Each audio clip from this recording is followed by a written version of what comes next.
Okay, in the introduction, you can write down this or you can make your own introduction. That is, learning a language involves learning the skills of listening and understanding, speaking, reading and understanding, and writing. Okay, so all these skills are required for learning a language. Children learn their language as easily as they do other things while walking, running, playing with others, etc. So let us discuss the factors that affect the learning English language. Factors that affect learning English language are, first of all, psychological factors. What are the psychological factors which affect language learning? Language over here means any language, but we are talking about English language because this is there in your subject of pedagogy of English. So, first of all, motivation.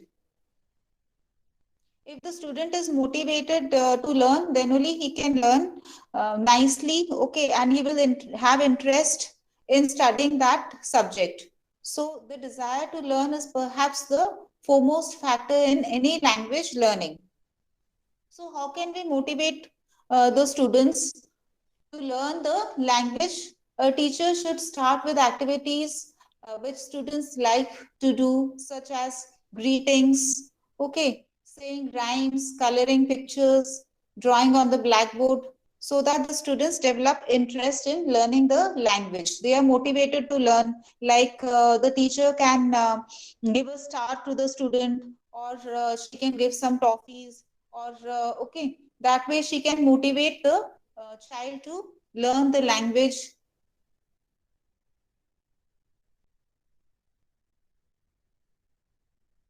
She should see that the students are not bored while teaching English language.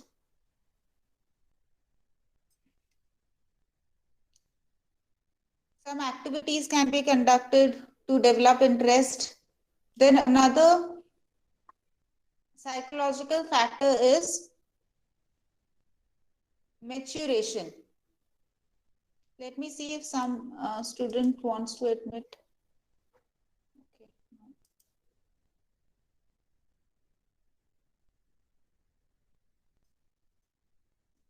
Learning depends on maturity.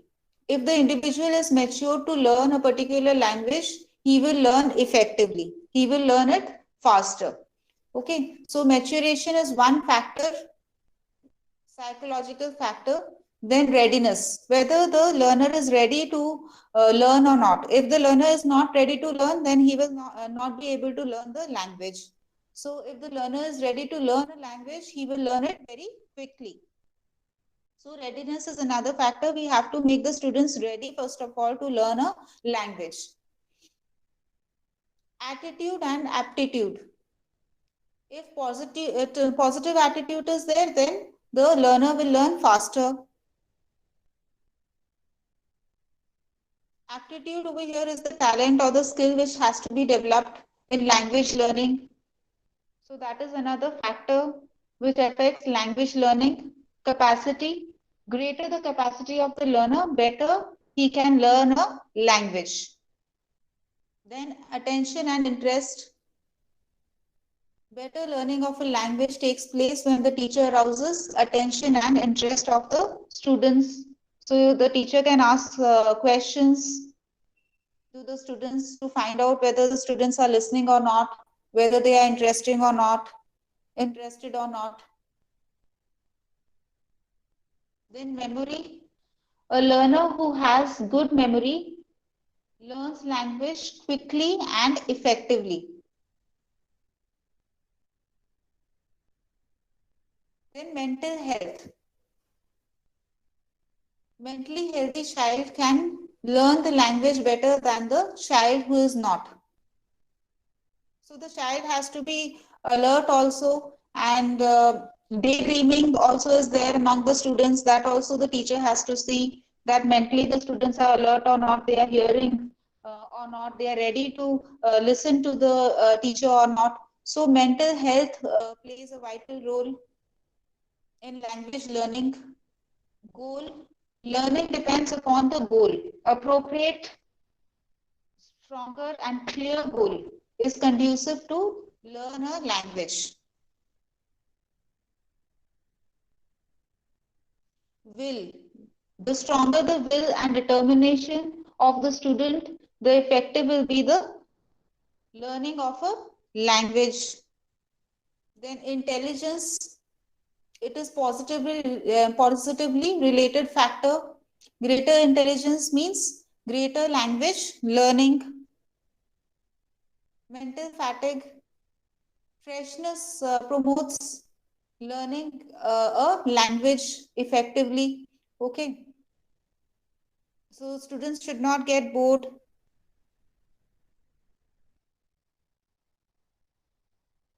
Some language games can be played by the teacher. Sensation and perception. Stronger the power of perception, greater will be the learning of the language. So the teacher can use the different teaching aids to teach language so that the students can understand, they can perceive with the multiple senses what all the teachers teaching them. Needs.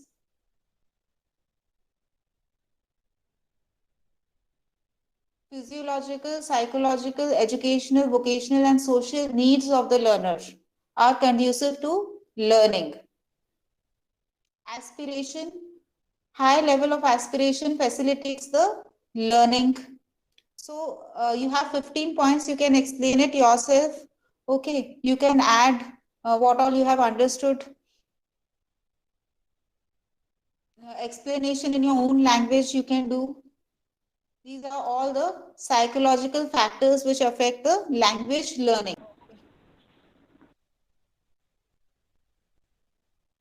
Then physiological factors.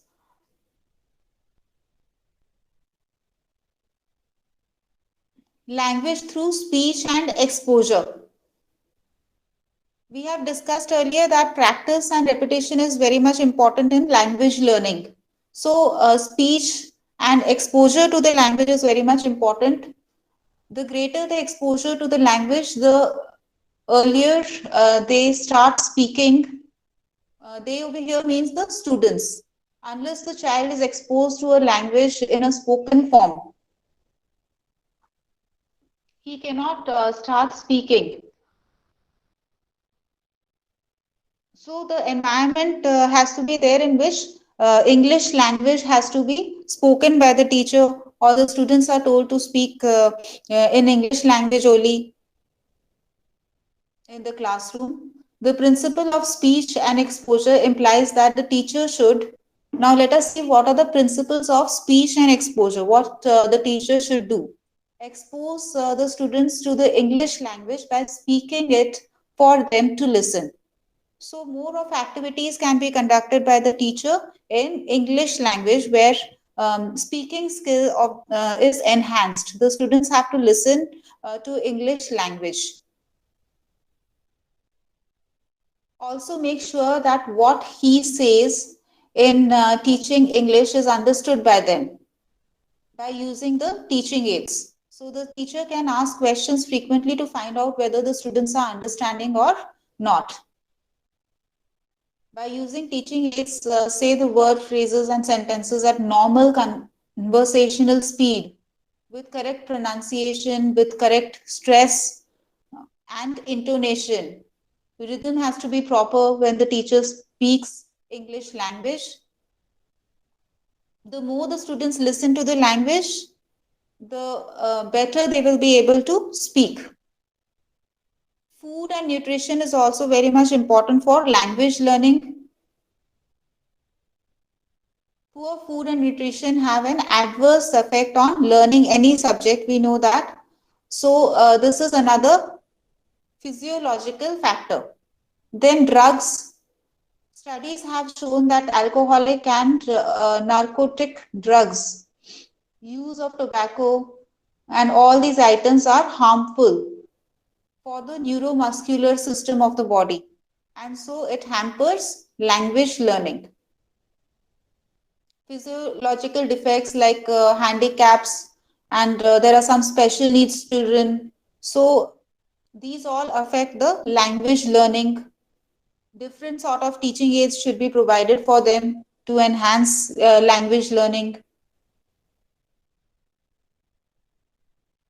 Then good physical health, sound physical health provides enthusiasm, vigor.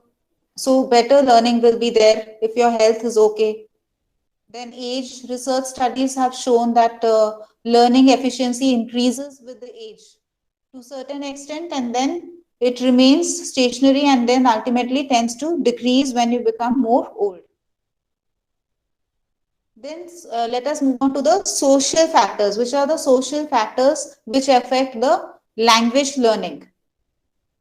Social factors are task factors, means what task you are going to teach to the students, mean what is your material which you are going to teach, it's story, prose, poetry, what you are going to teach. So that is the task. B is method related factor. Okay, social factors are, first is task factor, second is method, which method the teacher uses for teaching the language. And C is teacher related factor. Okay, teacher, what, how the teacher has to teach a language. That is C part. Okay, so there are three parts in this social factors. Let us see the first one again, that is the task factors which affect the language learning. This comes under the social factors. Let us discuss the task factors. First of all, this difficulty of the task. Means Yes. if you are teaching a difficult poem, then you have to explain it with different activities or something like that, so that the students can understand the poem better. So difficult tasks take more time to learn. Sometimes they discourage the children. So it affects the language learning, difficulty of the task. Then similarity of the task. Tasks which have some similar elements are learnt better, quickly and effectively. If you have learned something similar beforehand, then it will be easy for you to learn the same thing again. So similar tasks over here are helpful for learning. Similarity of the task. Then another task related factor is meaningfulness of the task. The more meaningful is the material which you are teaching the students, the more rapid or easier will be the language learning. Then length of the task.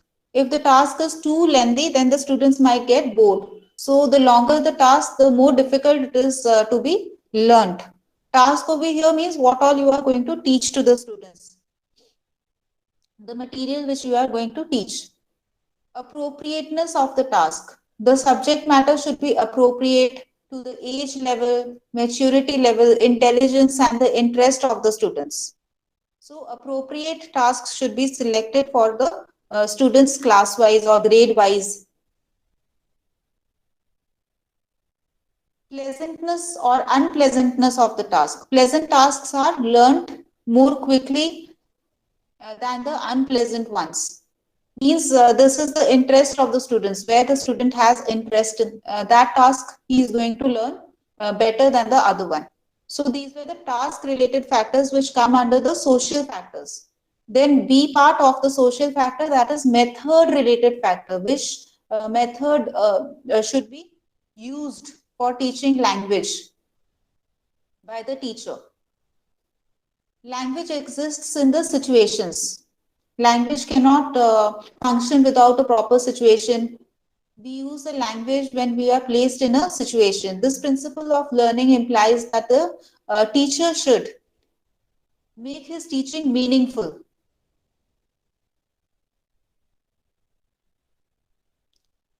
He should not say something and ask students to repeat that. What is this? He should not say something and ask students to repeat.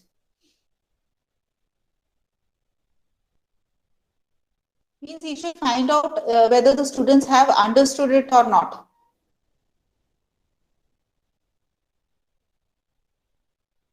Help students to use English accurately, fluently, and independently in real life situations.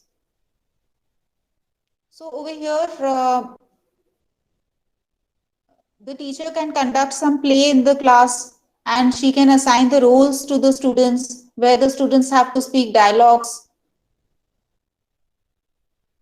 And it can be like a real life situation which is given to the students where the students have to use English language. Help the students to use English accurately, fluently, and independently in real life situations.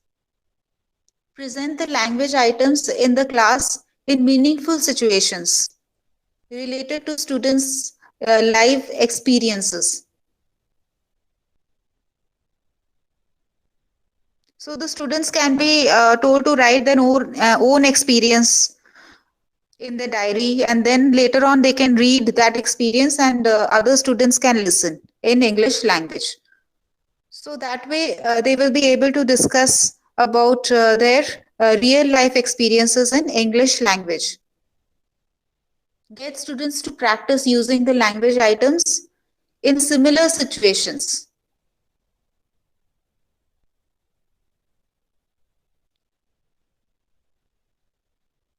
So how can you practice the language item in similar situations?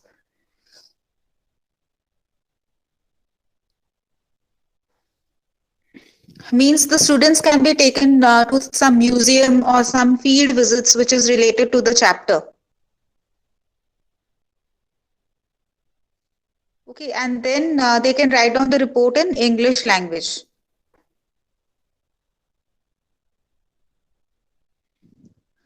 Use proper teaching aids to create the situations, real life situations. Then whole and part method.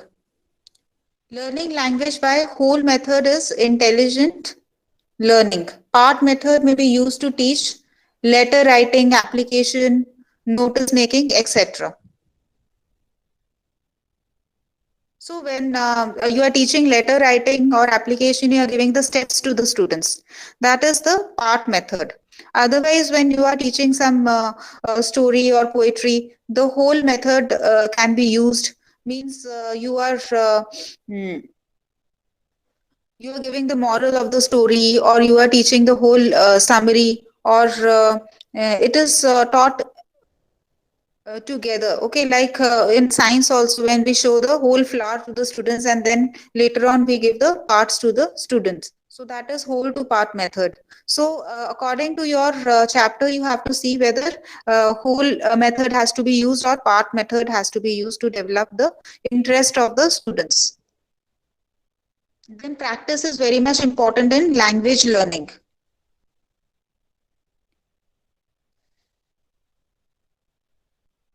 Recitation method helps in efficient and effective learning of the language. Like poetry is learnt by recitation. Guidance and cues, guided learning is always better than unguided learning. Like you have compositions in that you are given some guidelines on top, some words are given to you, or the story is given they give one or two words of the story or sentences, and then they put dot dot. After putting dot dot, they again continue the story. So that way the compositions are given to the students, the guidelines are given to the students. So that is better for language learning. Language learning by doing. It facilitates learning. Theoretical teaching should be replaced by the practical application of knowledge. For example, telling students to prepare dictionary, okay, it will increase their vocabulary. So this is learning by doing some activities or practically doing some project work or something like that in English language. Learning activities and active participation. For example, you have some co-curricular activities in English language like debate, discussion, declamation, etc. It also enhances the language learning. Learning by insight. Learning language by insight helps in retaining the content for a longer period of time and minimizes the wastage of time. Time of learning. It has been established that morning and evening hours are best hours for learning a language. Vigorous application. Learning vigorously is a great asset and it pays much. Students should be told to learn language wholeheartedly. Then we have teacher related factor.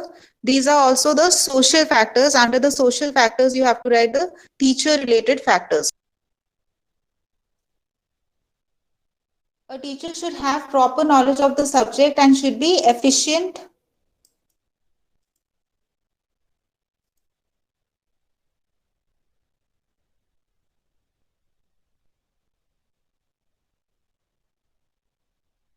So the teacher can follow all these methods like experimental method or discussion method, field trip, play method, storytelling, audiovisual aids can be used by the teacher. Language teacher should perform dramatization.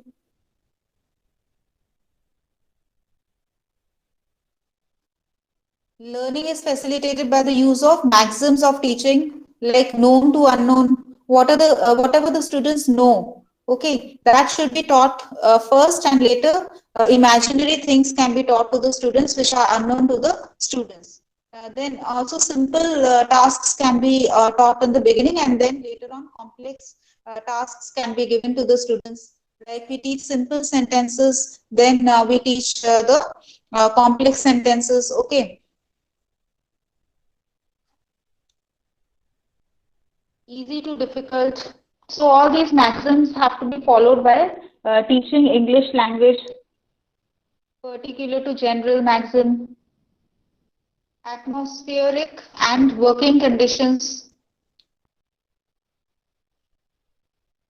So the environment should be good while teaching a language. Noise should not be there. Light should be proper in the classroom. Good location of the school, the infrastructure of the school. All these affect the language learning. Organizational setup. Like the timetable, it also influences the language learning. Teacher-pupil relationship. Healthy teacher-pupil relationships are helpful and effective language learning. Competition, healthy competition should be there in the classroom. The students should cooperatively help each other in their studies. Okay. So healthy competition is conducive to learning. So inter-class and inter-house competitions can be conducted for language learning.